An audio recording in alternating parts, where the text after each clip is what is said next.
आज विठ्ठलवाडी स्मशानभूमीमध्ये अनेक दिवसापासून म्हणजे वर्षापासून 5 वर्षापासून या स्मशानभूमीचं काम चालू होतं. आज पूर्णपणे काम कंप्लीट होऊन गेल्या 6 ते 8 महिने झालेले आहेत. तरीसुद्धा या ठिकाणी कोणत्याही प्रकारचा अंतिम संस्कार करू देत नव्हते. काही राजकीय मंडळी याचा राजकारण करत होते. मैताच्या माथ्यावरचं टाळू खाऊन झालेलं आहे.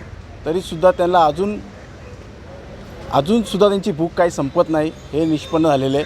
आज मी सगळ्या कल्याणपुरीच्या लोकांना मी आवाहन करतो की ही जी नवीन स्मशानभूमी झाली आहे तिथेच आपण लोकांचा अंतिम संस्कार करावा.